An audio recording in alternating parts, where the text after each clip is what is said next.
Community could be said to be the base camp of outreach and giving to the world.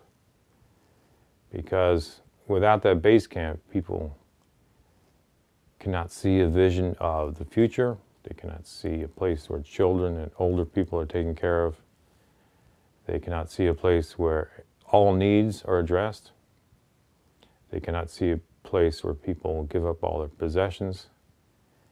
And so all kinds of outreach are important, but I think community is important as a constant base camp and a constant vision of what can be if community is inspired by the spirit of love.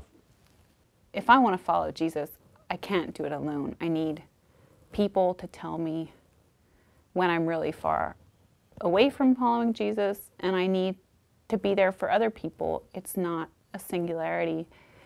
Jesus said, where 2 or 3 are gathered, he's there with us. And to me, that's a direct call to community, and it's also really hard to share everything like he commands and take care of each other if you're not living in community. Well, we're trying to follow Jesus, and Jesus wanted people to follow him and not especially worship him, but to live how he lived, which for me means loving your neighbor as yourself. And if you really try and put that into practice, I think it's going to lead you to living in community with others. Well, the point of living in community, the reason I live in community, is for sheer joy. We live in community because we love to be together.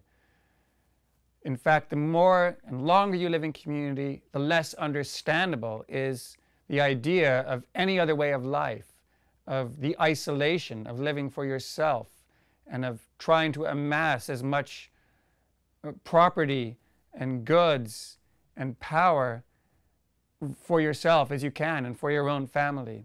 It is a joy to share